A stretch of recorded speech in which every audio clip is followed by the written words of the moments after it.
Hello, hello, hello. It is me, the one and only Shantae, and we are on Shantae's Opulent Aura channel. I am just popping on for a brief video, primarily to discuss the importance of not engaging when provoked, mainly because the way that it impacts and the way that it attacks your freaking nervous system. It might sound like, you might think, how are the two related, or how do they correlate? Well, I'll tell you, every time you experience something traumatic, your body responds, and it doesn't always respond outwardly. You might not have something happen outwardly, you might not get a rash because you were stressed out, unless you have a sensitive immune system, or you might not feel heart palpitations, but I'm sure if your heart were measured in the time that you're experiencing the traumatic event, it would be off the freaking chains, okay? And I know this to be actual and factual because I have lived it, being in a situation where I constantly had to be in fight or flight, okay? Constantly.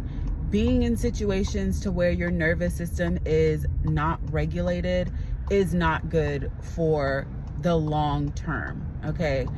And so while you, as I mentioned, may not have those external things happen that are a response to the traumatic situation, over time, it does show up in a variety of ways. So you may have been a pretty healthy person before you entered that relationship, before you entered that friendship, before you took on this extra role, before you started working at this job that's very stressful and high demanding, but over time, and sometimes it could be months, sometimes for some people it's instant, but for me it took years for me to start having physical symptoms from the trauma that I was experiencing. Over the last, I would say, 5 years or so, I started having physical external things happening to me. I would have back spasms. I would get sick more frequently, even if it was just like a cold.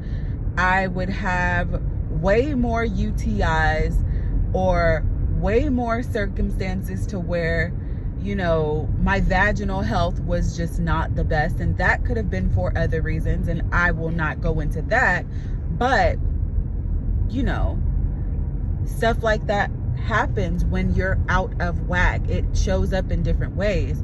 Well, I will say that this past time that I engaged, and I will say that I engaged because I could have just ignored the whole situation, or just could have asked the person to leave, or I could have just not chosen to engage. But I felt froggy, so I fucking leaped, okay? And I felt like overall I stood my ground, even though I feel like that person walked away feeling full because they felt validated because I gave them the energy, when normally I do not, which was the whole reason why there was even an issue, okay? But this time around, I experienced an external disturbance.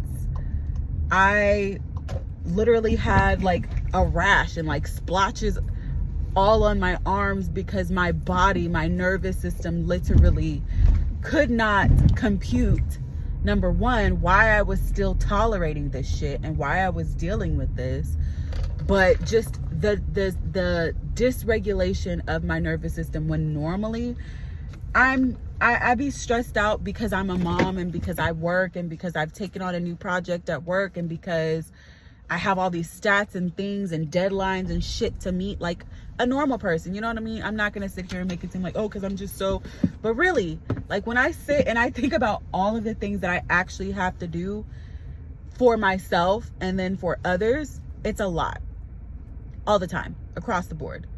And I don't always give myself grace for that. You know what I mean? But when I experienced what I experienced recently, I had an external issue, and it's literally a week today. Well, yesterday made it a week, but I'm just now coming down from that experience. And so if it takes me at this point a week to kind of recover from the experience, imagine being in that situation for years at a time. And no, when you're in certain relationships, especially toxic relationships, it's not always toxic, but majority of the time it is. And it's that wave, it's that high and low and high and low and high and low that ends up giving you that it's like a jerk effect. It's like, you know, 1 minute you're okay, you're getting along, everything's fine, intimacy's great, and then it's not, because shit just goes right back. And the reason why is because, number one, you ain't supposed to be there. Number two, intimacy only masks the real issues. Let me say that again. Intimacy only masks the real issues. And I don't think that people really, because men do the same thing, but men do it, from my understanding, for different reasons than women do. Men do it because a lot of times, especially regular average men who have to work hard, they're in survival mode 99.99% of the time. Women are in survival mode, but it's in a different way. We want care and compassion, and we want to feel understood, and we want to vibe, you know. So a lot of times we will stick in a situation that at our core we know is not good for us. We may have even tried to leave several times, but somehow we end up back in the bed, clothes off, hair fucked up. You know what I mean? If you know, you know. I'm not ashamed to say that I went back so many times, and nobody can hold that against me. Nobody can make me feel some type of way about that. You know why? I came to terms that a lot of times I didn't know better. You know what I mean? The first couple times I really didn't know better. My frontal cortex or frontal brain was not fully developed. So I give myself grace for that. Now, the fourth time, you know, or the last time, I did know better. And I can honestly say that I moved and I made the decision to stay and to stick around based off of fear primarily.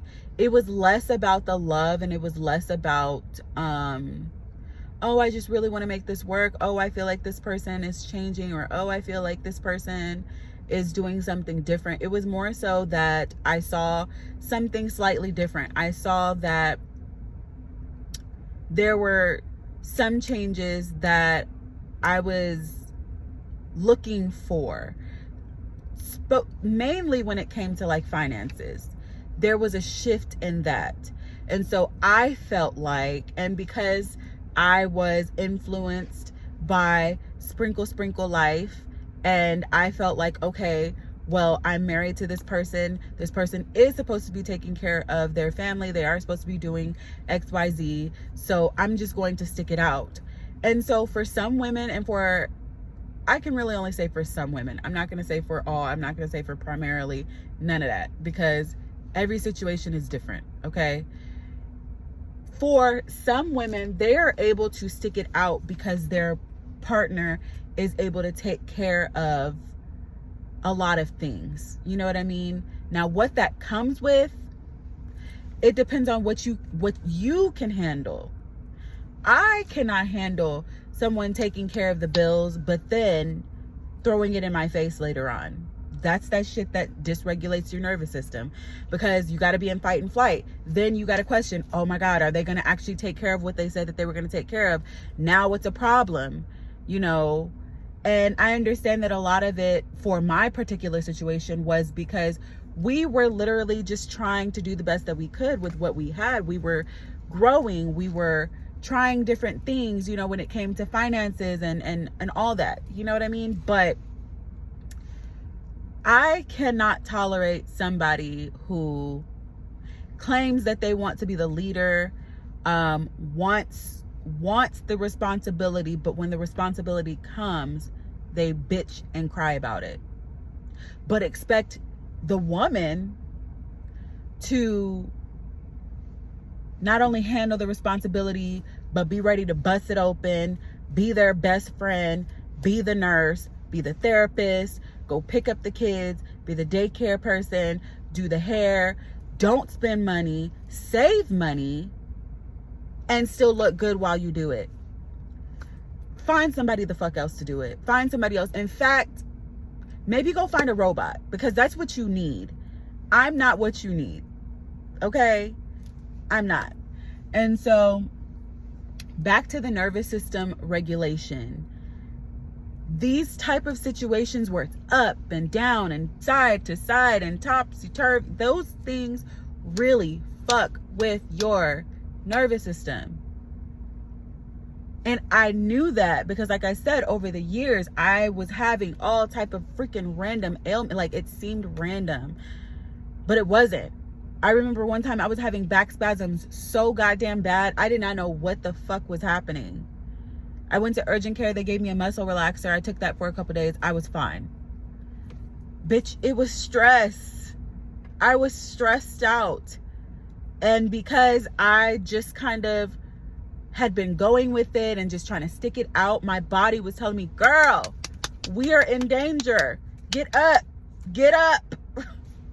And so being out of that type of situation, or being out of that situation primarily because I still have to co-parent, I still am legally married.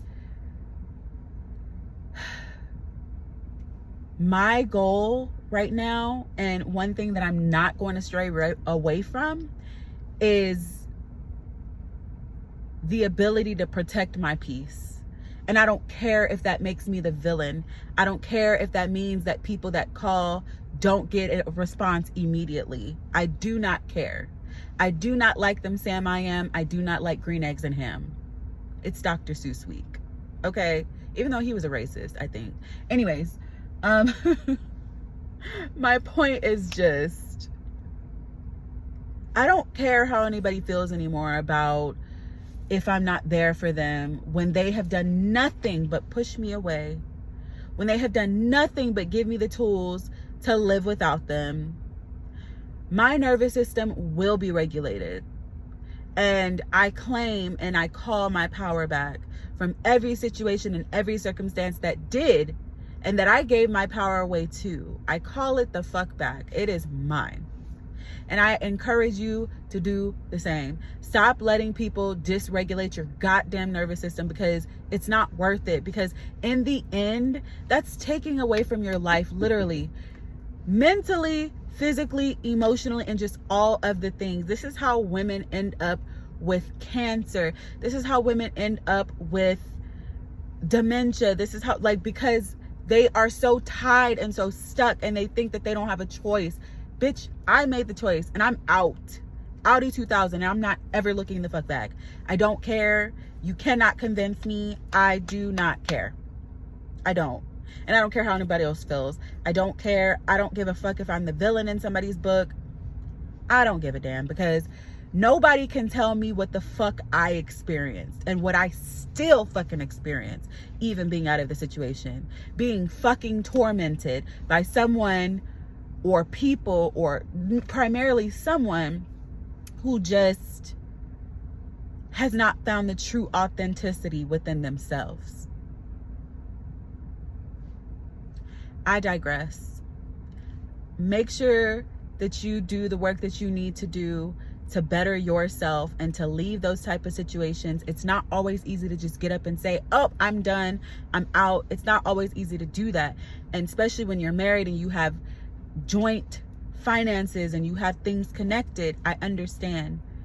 But what you have to do for you is make a plan so that you can go. That is it, and that is all. Be safe in all that you do. I love you. Thank you for watching. Make sure that you like, share, comment, and subscribe. Let me know what you do to regulate your nervous system after experiencing certain things. And it doesn't always have to be just a romantic relationship. That could be a relationship with your parents. That could be a relationship with your friends. It could be a relationship with your damn kids. Okay? Make sure that you're doing the work to better yourself and to prolong your life. That's it. Again, thank you. I love you. Like, share, comment, subscribe. Check you in the next one. Peace.